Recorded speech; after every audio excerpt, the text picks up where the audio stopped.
Bienvenidos, comenzamos con un nuevo video en mi canal de YouTube. Mi nombre es Luis Alzogaray y hoy tenemos una entrevista, la verdad, muy copada, muy interesante.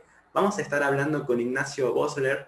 Él tiene 19 años, es estudiante de Ciencias Políticas y la verdad, él es un crack en el tema que vamos a abordar. Hoy vamos a hablar del ecologismo.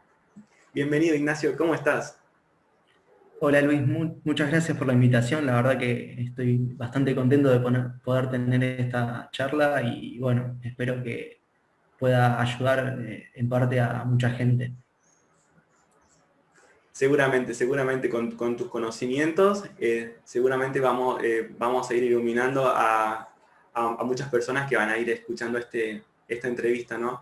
Y bueno, antes que nada quisiera comenzar haciendo algunas aclaraciones, ¿no? Con respecto al tema que vamos a abordar, que es el cuidado del medio ambiente, que como que muchas personas pueden decir, bueno, vamos a hablar de ecologismo, pero y confunden con lo que es el cuidado del medio ambiente, con lo que es la ecología, ¿no? Quiero aclarar que nosotros no estamos en contra, digamos, del el cuidado del medio ambiente, sino nos manifestamos en contra de lo que es la contaminación del agua, la tala de árboles y bueno, todas las cosas que afectan a nuestro medio ambiente, ¿no? Lo que vamos a hablar es del ecologismo, de esta ideología. ¿Es así, no, Ignacio? Totalmente, Luis. Mira, para hablar de ecologismo, una pregunta central y la primera pregunta que puede surgir en mucha gente es, de hecho, ¿qué es el ecologismo? Lo cual tiene una respuesta bastante complicada. ¿Y por qué digo esto? Podemos considerar al movimiento ecologista como una suerte de movimiento político y cultural que aparece en los países del primer mundo durante la década de 1960. Ahora bien, explicar las bases del movimiento ecologista constituye un verdadero desafío. ¿Y por qué digo esto? Porque el ecologismo, como tal, no tiene una identidad propia, sino que sus nociones básicas y sus construcciones teóricas van a ser premisas en contra del sistema de producción capitalista y de la sociedad occidental en general. En este sentido, podríamos citar a Naomi Klein, una activista climática canadiense, quien para muchos hoy es una de las máximas voces de la nueva izquierda norteamericana, cuando ella dice que este movimiento va a poner en cuestión no solamente nuestro paradigma económico dominante, sino los relatos sobre los que se fundamentan nuestras sociedades y muchas de las actividades que dan forma a nuestras comunidades. Además, para hablar de ecologismo debemos recordar que sus bases están sentadas y contextualizadas en una clara corriente anticapitalista. ¿Y esto qué quiere decir? Que para muchos de sus intelectuales, si no para la mayoría, eh, vamos a encontrar una crítica al sistema productivo en vigor, mientras que también se va a hacer visible una separación intelectual del socialismo real, por ejemplo, de la Unión Soviética, como una estrategia que les va a posibilitar criticar a nuestro sistema sin hacerse cargo de los fracasos económicos de la Unión Soviética. En este sentido, como diría André Gorz, padre de la ecología política francesa, en esta crítica del capitalismo está el comunismo y su posterior abandono. Ahora bien, como vos bien remarcabas al comienzo, cuando hablamos de ecologismo, lo hacemos como un sustantivo que refiere a la militancia ecologista, comunismo que refiere a una ideología, mientras que la ecología, como va a señalar, por ejemplo, Dominique Simonet, que es uno de los padres de la ecología, del ecologismo francés, cabe destacarlo únicamente para la designación de la ciencia. Bien, además este movimiento no nació de una transposición del discurso biológico a la esfera política, sino que reposa sobre claras bases filosóficas y sociopolíticas. ¿Qué quiero decir con esto? Que si bien para argumentar se van a basar en buena medida en discursos que provienen de las ciencias naturales, lo cierto es que este movimiento va a responsabilizar a la conducta del hombre moderno, es decir, al que nace luego de la revolución industrial, como el causante, entre muchas comillas, de un desastre ecológico. ¿Bien? Buenísimo, Nacho, por esta introducción, por esta también aclaraciones que hiciste, ¿no? Con respecto a la diferencia de lo que es la ideología del ecologismo con lo que es la ecología. Y bueno, me parece muy interesante también comenzar a abordar un poco, ¿no? ¿Qué es lo que se esconde detrás de este movimiento ecologista? Podríamos decir que es una nueva representación de lo que es la nueva izquierda. Bueno, es una pregunta compleja también, pero en parte te respondería que sí, por lo siguiente, para entender al ecologismo como cualquier otro movimiento posmoderno, primero debemos situarnos en el contexto en el cual el mismo surge. Sí, En este sentido, cabe destacar que en este marco comienza a haber una separación intelectual por los intelectuales de una nueva izquierda que van a empezar a discutir algunas ideas canonizadas, por ejemplo, en el marxismo clásico. ¿Bien? Con esto ¿qué quiero decir? La lucha de clases, por ejemplo, el resultado que iba a terminar con el fin de la historia para Marx, comienza a verse como un hecho inalcanzable al paso eh, de una creciente riqueza de los sectores medios en los países desarrollados. Por ejemplo, luego de finalizada la Segunda Guerra Mundial, los países de la OCDE van a comenzar a crecer a un ritmo acelerado del 5% de su PBI anual hasta 1973. Además, comienza a volverse imposible tratar con recato a la dictadura que imparte el gobierno bolchevique en la Unión Soviética. El estancamiento económico de sus habitantes, al igual que de todos los satélites soviéticos de la época, va en una dirección diametralmente opuesta a la que vaticinan Marx y Engels en sus críticas del programa de Gotha. Además que el atraso económico e industrial de la Unión Soviética comienza a generar una media contaminación ambiental, y estos son hechos que, consumados, van a causar el distanciamiento intelectual de muchos de los pensadores postmarxistas de cara a la década del 60 en adelante.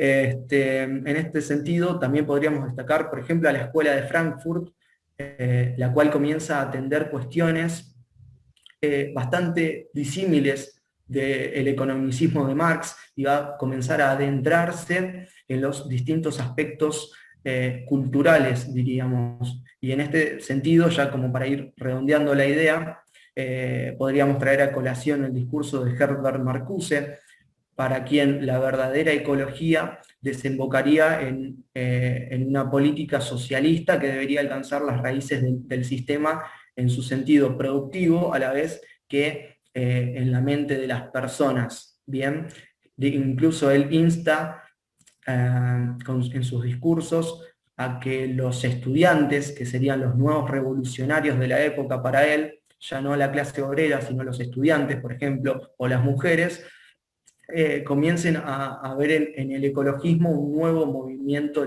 liberalizador, entre muchas comillas. Ahora bien, no debemos cometer el reduccionismo de creer que toda la agenda política del ecologismo queda circunscripta a la agenda ideológica de la izquierda. Bien, eso sería hacer un reduccionismo atroz que nos puede llevar a equivocar nuestro análisis. ¿Y por qué digo esto? Porque, como diría Jacques Derrida, lo importante en la mentira no es tanto la mentira justamente, sino la intencionalidad de quien miente. ¿Qué quiero decir con esto? Que este discurso catastrofista que se nos vende muchas veces también resulta fructuoso para, por ejemplo, el corporativismo verde, que en su afán de no competir en un mercado libre, por ejemplo, vende este discurso que le resulta bastante rentable. De hecho, imagínate que si el discurso catastrofista ambiental no fuese un gran negocio, como siempre digo, yo no vería otra manera de que el patrimonio de Al Gore, por ejemplo, que es uno de los máximos ponentes climáticos, haya pasado de ser de 2 millones de dólares en 2001 a casi 200 millones de dólares en 2013, simplemente brindando conferencias climáticas que vaticinan una catástrofe ambiental sin precedentes. Quería tocar también ese punto y aprovechar que vos lo mencionaste, ¿no? Esto de las catástrofes ambientales, ¿no? Que comencemos a hablar un poco, ¿no? De unas ideas que se que se tienen como preestablecida y que mucha gente la cree, con respecto a lo que es el calentamiento global. ¿Qué tan real es esto del calentamiento global, del cambio climático? ¿Cómo podríamos hablar de estas ideas? Ok, cambio climático. Bueno, lo cierto es que el término cambio climático implica en sí mismo una redundancia, porque no hay nada más variable y en cierto sentido inestable que el clima. Eh, y en este sentido, siempre me gusta destacar el discurso de Patrick Moore, expresidente de Greenpeace, cuando él dice, cuando él hace un recorrido histórico por la historia reciente, de hecho, climática de nuestro planeta. Cuando él dice, hace 2000 años tuvimos el periodo de calentamiento romano, en el cual la temperatura promedio de la Tierra era mucho más elevada que hoy en día. A eso lo precedió los años oscuros más fríos, en el cual se mantuvo un notable descenso de la temperatura global, y lo siguió el medieval caliente, en el cual volvieron a ascender las temperaturas, más o menos hasta estancarse en una temperatura media análoga a la que tendríamos hoy en día. Sin embargo, después estuvo la pequeña edad de hielo, que condujo a los vikingos fuera de Groenlandia, que si nos fijamos por su nombre en danés, de hecho significa tierra verde, y todos los estudios realizados hasta la época demuestran que hace no tantos siglos atrás, de hecho mantenía una temperatura bastante más elevada de la que tiene hoy en día. Luego podemos mencionar las glaciaciones de principios del Cuaternario, en el cual la temperatura de Europa se posicionó entre 1 y 2 grados centígrados más baja de la que es hoy en día. Y luego tuvimos 300 años de calentamiento gradual. Sin embargo, ¿esto a qué nos lleva? A que en las últimas décadas se adentró en el discurso científico el término cambio climático antropogénico.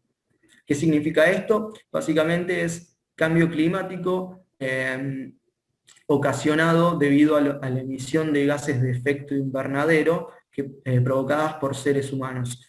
Este es el discurso oficial del IPCC, que es el órgano climático de la ONU, el cual en su quinto informe de evaluación, publicado en 2014, concluye básicamente que el cambio climático es real y que sus principales responsables son las actividades humanas. Sin embargo, ¿esto qué significa? Gases de efecto invernadero que son producidos por las actividades humanas, pero entre ellas el principal, como todos deben saber, es el CO2. Ahora bien, si esta teoría fuese real, por favor que alguien me explique cómo es que luego de la industrialización acelerada de varios de los países africanos y asiáticos, inmediatamente terminada la Segunda Guerra Mundial, que comenzaron un proceso de independización acelerado e industrialización para dejar atrás su atraso económico, esto supondría mayores emisiones de gases de efecto invernadero, es decir, más CO2 a la atmósfera. Entonces, que alguien me explique cómo es que desde 1940 hasta 1970, mismo lapso en que las emisiones de CO2 antropogénicas se dispararon, la temperatura global mantuvo un notorio descenso, digamos, justamente en la temperatura global. Claro, no. Estos no son datos míos, sino que los recojo de los índices de medición de temperatura de la NASA. La verdad, muy interesante toda la información que vas aportando, Nacho. La verdad que es para quedarse escuchando, y seguramente mucha gente se va a quedar escuchando. Y es la idea, ¿no? Que también comencemos a desmontar estos mitos que a muchas personas ven y se imaginan una catástrofe por el tema, como decíamos, ¿no? Del cambio climático y del calentamiento global. Y bueno, está buenísimo que vos con datos vayas desmontando los relatos, ¿no?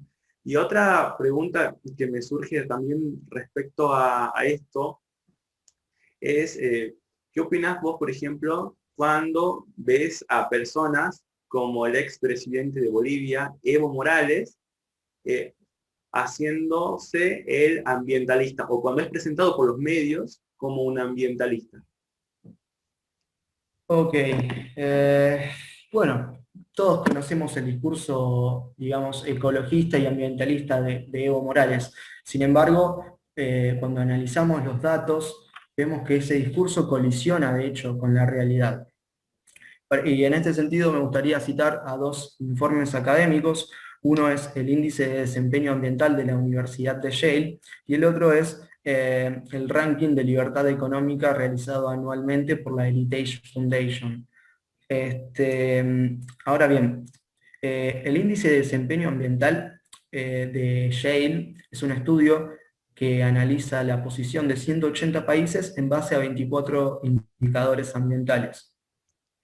El mismo concluye en su ranking, por ejemplo, que Suiza mantiene el desempeño ambiental más elevado con 87 puntos. Ahora bien, cuando analizamos el ranking de libertad económica de la Heritage Foundation, vemos que Suiza aparece como la cuarta economía más libre del mundo. Bien. Otro caso puede ser el de Nueva Zelanda, el cual mantiene un desempeño ambiental de casi 76 puntos, siendo el cuarto país en 2018, y al mismo tiempo es la tercera economía más libre del otro estudio. Y por ejemplo, Suecia, por citar otro ejemplo, tiene 80 puntos en su desempeño ambiental, al mismo tiempo que pertenece a las 20, al ranking de las 20 economías más libres del mundo. Ahora, notamos cierta correlación, ¿verdad? Sin embargo, lo mismo no pasa cuando vamos descendiendo en el ranking de desempeño ambiental. Como vos citaste a Evo Morales, por ejemplo, luego de 13 años de gobierno ininterrumpido por este narcoterrorista, vemos que Bolivia quedó como el país 173 en libertades económicas, a la vez que 92 en el puesto de desempeño ambiental, con un desempeño final de solo 56 puntos. Entonces, Bellamy Foster, ecosocialista estadounidense y uno de los mayores referentes del mismo, diría que Evo es el más elocuente defensor a escala mundial del medio ambiente. Bueno, en los hechos eso se ve que no fue tan así. Pero siguiendo con el ejemplo y ya a modo de cierre, vemos por ejemplo que India, número 130 en libertades económicas, mantiene el puesto 177 de 180 en desempeño ambiental. Bangladesh, por ejemplo, 179 en desempeño, están en el puesto 128 de libertades económicas. Entonces, esta correlación nos lleva a una conclusión final, que es que de los 10 países con mejor desempeño ambiental, 7 se encuentran entre las 20 economías más libres del mundo, y al mismo tiempo de los 10 países con peor desempeño, 4 se encuentran entre las 20 economías más intervenidas. Y a modo de cierre, ninguno de estos países intercala entre grupos. ¿Qué quiero decir con esto? Que de los 20 países más libres, ninguno mantiene un mal desempeño ambiental, mientras que de los 20 países más intervencionistas y más redistributivos, ninguno se posiciona en una buena situación ambiental. Claro. Y bueno, podemos ver también lo que pasó cuando pasó el tema de la selva boliviana, ¿no? Que Bolsonaro fue demonizado por los medios de comunicación, mientras que lo de Evo Morales pasó prácticamente desapercibido también, ¿no? Totalmente. Finalmente todos llegamos a la conclusión de que el fuego había comenzado, de hecho, en Bolivia, gracias a un decreto que el mismo Evo Morales firmó, y sin embargo el desenlace no fue transmitido por los medios, así que Bolsonaro quedó como el responsable para la opinión pública en su mayoría. La verdad que, Nacho, me gusta escuchar todos los datos que vas comentando y bueno, que vas aclarando muchas cosas. Y bueno, como me parece que está buenísimo, sigamos desmontando mentiras. Y bueno, me gustaría también que abordemos otra, ¿no? Vos en tu intervención mencionaste el tema de los países con economías libres, ¿no? pero sin embargo, muchas veces en el discurso ecologista, como vos bien lo planteaste, se demoniza al capitalismo. ¿Podríamos decir que el capitalismo o el libre mercado contribuye al cuidado del medio ambiente? ¿O qué pensás vos? ¿De alguna forma? Totalmente. Mira, el desarrollo de depuradores, filtros y procesos más inteligentes de producción, digamos, han contribuido a mejoras sustanciales en lo que se refiere al medio ambiente. Y esto no queda circunscripto solamente a esta cuestión, porque como diría Adam Smith, los países que comercian se enriquecen, sí, pero también adquieren las nuevas tecnologías que se van desarrollando en los demás países. En este sentido, por ejemplo, podemos citar los datos de la Agencia Ambiental Europea en su índice europeo de calidad de aire, que se lleva adelante básicamente con la medición de hasta 5 contaminantes claves que están respaldados por datos modelados. ¿Cuál es la conclusión de la Agencia Ambiental Europea? Básicamente que la mayor parte de las ciudades de Suiza, Alemania, Holanda, Francia, España y Portugal mantienen una buena calidad de aire, mientras que la mayor parte de las ciudades de países que pertenecieron hasta hace poco a la Unión Soviética oscilan entre un extremadamente malo y un paupérrimo desempeño en cuanto a su calidad de aire. En este sentido podemos citar a países como Serbia, Bosnia, Hungría, República Checa, etc. Siguiendo con este hilo, en lo que respecta a las exposiciones a materiales particulados, las cuales, como su nombre lo indica, son partículas de materiales contaminantes y que resultan perjudiciales a la salud, según la ONU en 2017, mientras que en la mayor parte de Suiza, Nueva Zelanda, Reino Unido, Irlanda, Suecia, mientras que la exposición de las personas a estos materiales en ningún caso superaba el 10%, en el grueso de los países, digamos, más intervencionistas o más socialistas, como es el caso de China, este promedio superaba el 53%. En Nigeria o en Camerún superaba el 72%, en India y Níger superaba el 92%. Estamos hablando de una locura, literalmente. La conclusión final de este informe fue que la exposición a PM, es decir, a materiales particulados, en los países subdesarrollados, los cuales en su mayoría son economías o socialistas o muy intervenidas, es entre 4 y 5 veces mayor en promedio que de cualquier país capitalista. Claro, la verdad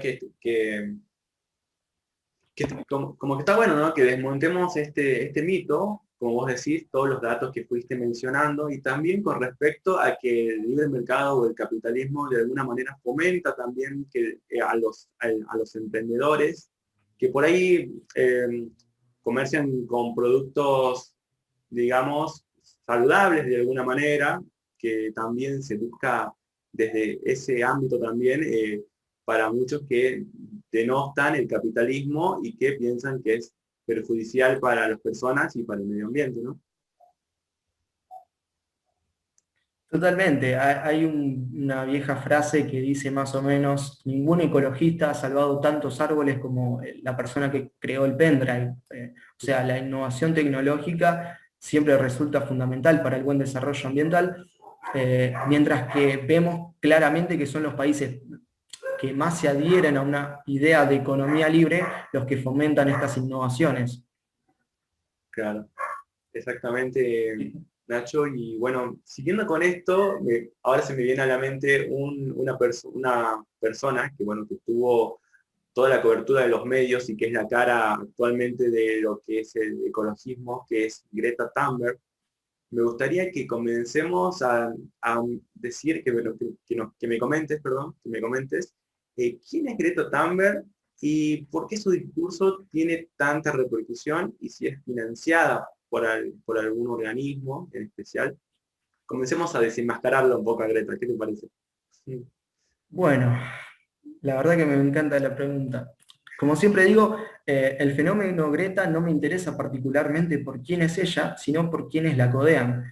Porque cuando comenzamos a ver cómo se fue dando la revolución, entre muchas comillas, que está llevando adelante, como la definieron un montón de medios, como puede ser Clarín en el caso de Argentina, vemos que de hecho aparecen muchos nombres que son bastante interesantes. Por ejemplo, su mano derecha, que es Ingman Renschhock, pertenece a la junta directiva del banco de inversión sueco Naventus, uno de los más importantes del mundo, al mismo tiempo que trabajó en la organización ecologista We Don't Have Time y The Climate Reality Project, que fue la fundación que creó Al Gore.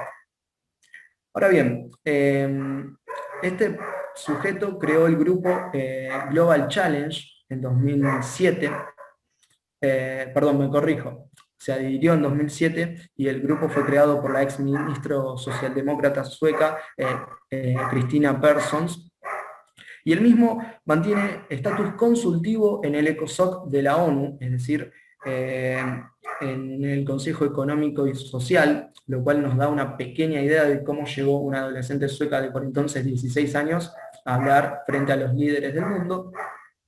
Por otra parte, encontramos a su jefe de prensa, Daniel Donner, el cual pertenece al equipo de comunicaciones estratégicas de la Fundación Europea del Clima, la cual es muy importante. ¿Por qué? Porque es un lobby compuesto por distintas asociaciones que promueve los objetivos del Acuerdo de París, al cual Estados Unidos volvió recientemente con este nuevo gobierno.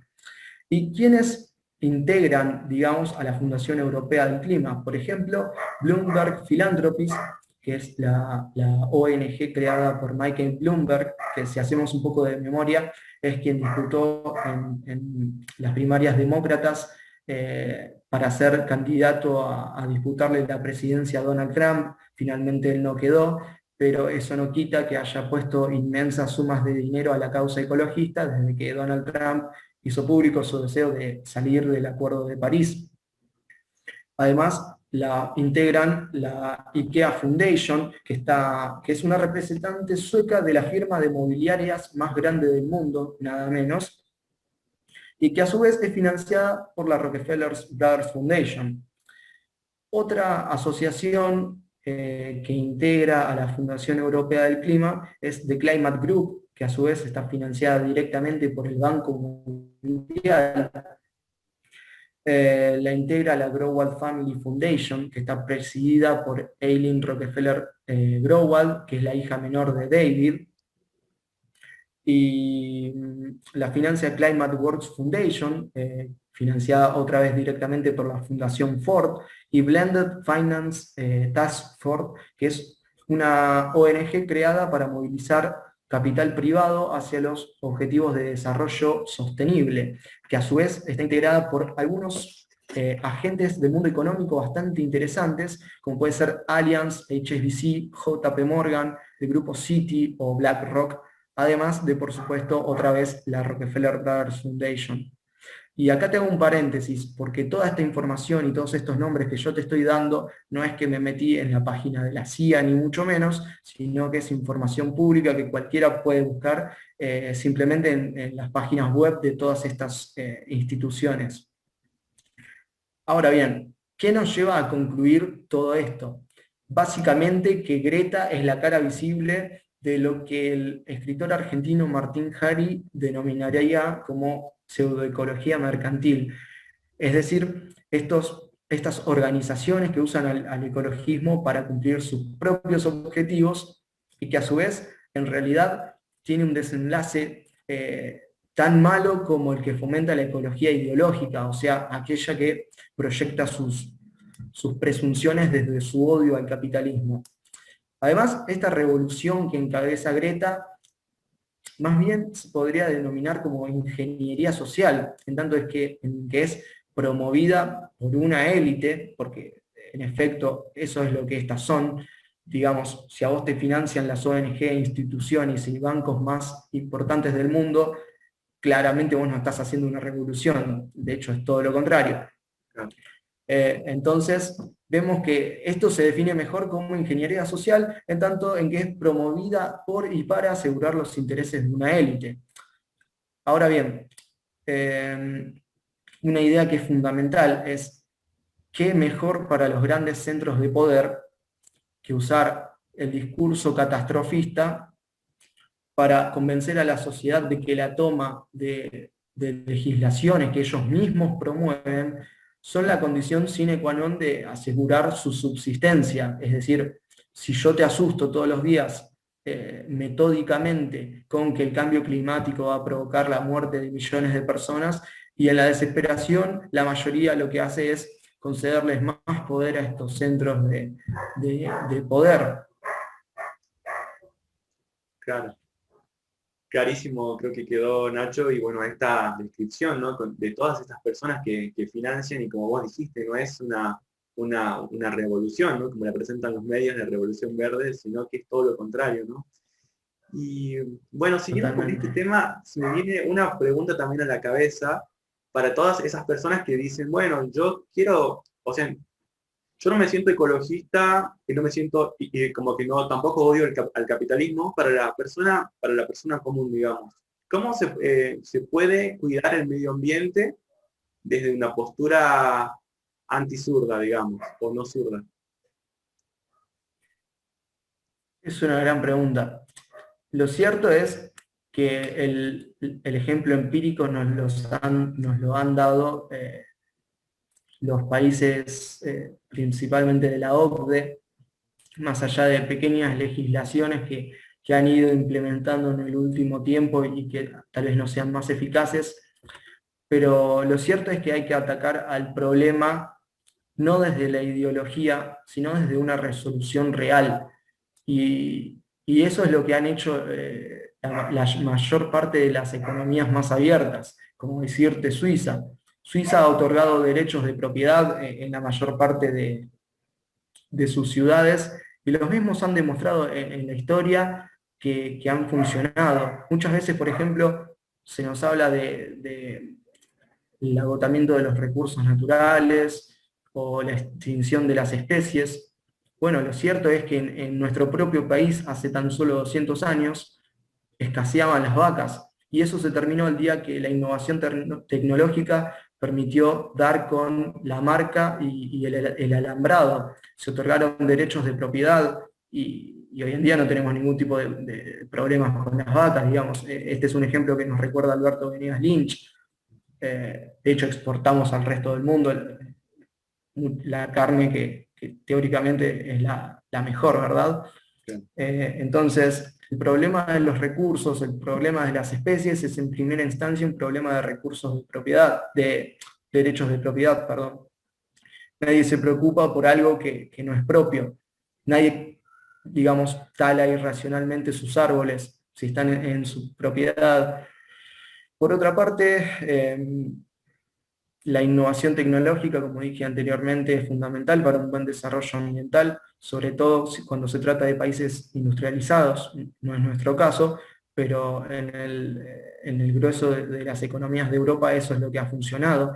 De hecho, Estados Unidos, hablando de países de primer mundo, se entiende, ha reducido desde 1990 sus emisiones totales de dióxido de carbono en un 60%.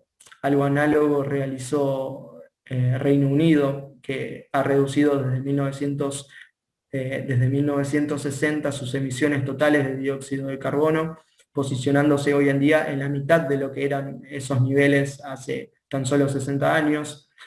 Suiza y Alemania, gracias a su desarrollo económico y a sus innovaciones, han logrado reducir en términos totales sus emisiones de dióxido de carbono. Claro, la verdad es muy, muy bueno, ¿no? Todos los datos que vas comentando, Nacho. Y bueno, también, como vos decías, ¿no? El tema de a niveles, digamos, de los países, como vos comentabas, y también, por ejemplo, con el tema de la tala correcta de árboles, el tema del reciclaje. O sea, que una persona puede cuidar el medio ambiente sin, eh, digamos, eh, dejarte llevar, ¿no? Por este discurso ecologista.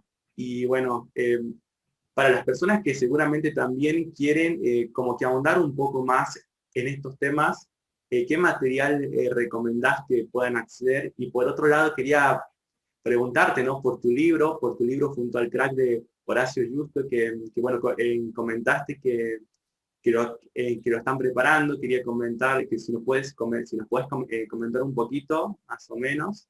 Y bueno, lo que quieras decir de, de su próxima obra. Bueno, el libro está en camino, ya es un hecho, faltan los últimos detalles nada más. Todavía no tenemos una fecha de publicación, pero este año es segurísimo ya va a estar a la venta. Así que bueno, estamos bastante emocionados en ese sentido. Es un proyecto en el que venimos trabajando hace mucho tiempo y y como hablábamos antes de comenzar la charla, la verdad que no hay mucha literatura que se permita ser antiecologista por completo, sobre todo en América Latina. Tal vez sí la hay un poco más en Europa, con el caso de Bjorn Lomborg, que escribió El ecologista escéptico, un libro que sacó a la luz luego de un periodo bastante extenso que él tuvo en Greenpeace, que si no es la ONG ambientalista más grande del mundo, es la segunda, así que en ese sentido podemos destacar su labor. Podemos destacar el trabajo silencioso de varios científicos, como puede ser Ivar Giaever, premio Nobel de Física, nada menos, que se permite discutir la teoría de cambio climático que maneja la ONU y el IPCC. También Javier González Corripio es un científico español que, si bien desconozco enteramente si él ha sacado libros sobre el tema, sí ha dado muchas notas de divulgación criticando esta teoría catastrofista del cambio climático. Podemos citar a Johan Norberg en su libro Grandes Avances de la Humanidad, donde nos acerca muchas citas y muchos datos que resultan sumamente importantes para discutir esta teoría catastrofista que nos promociona el ecologismo. Así que esos serían algunos nombres que yo diría que por favor busquen, porque es muy bueno el material que nos brindan y todo su conocimiento, la verdad que es fundamental de cara a esta lucha. El último hombre sería Vincent Gray, que es un científico que falleció hace unos pocos años, que perteneció al grupo de expertos revisores del IPCC, también sobre cambio climático, y que cuenta en muchas conferencias cómo se tergiversan estos datos, cómo muchas veces los propios científicos son los que nos venden una teoría que evidentemente no se corresponde con la realidad, así que su trabajo también fue muy importante. Muchísimas gracias, Nacho, por tus recomendaciones y bueno, vamos a estar atentos cuando Horacio y vos ya presenten su libro. Cuenten con este humilde espacio también para presentarlo por aquí también. Muchísimas gracias, Luis. Muchísimas gracias a vos, la verdad, por tu tiempo, por tu buena predisposición. La verdad que te veo con un futuro brillante como intelectual. La verdad que desarrollas muy bien tus ideas y bueno, te felicito, Nacho. No, muchísimas gracias a vos por el espacio, por el tiempo, por las preguntas también, por este pequeño espacio para seguir difundiendo nuestras ideas y bueno, la verdad que muchísimas gracias a vos, estoy muy agradecido. Quisiera también preguntarte por tus redes para que la gente que quiera seguirte o también por los artículos que tenés escritos en la Fundación Libre, que de paso los recomiendo. ¿Cómo pueden Eh, encontrarte? la mayoría de mis trabajos están en Fundación Libre, también en el sitio web de Batime. Criterio Disidente, por lo que agradezco mucho a Horacio por haberme permitido ese espacio también, y Filosofía Conservadora, así que también le mando un abrazo a NASA, que él también me ha abierto una pequeña puerta para publicar en su sitio. En todas mis redes me pueden encontrar como Ignacio Bosler, en Instagram, Twitter, Facebook, YouTube.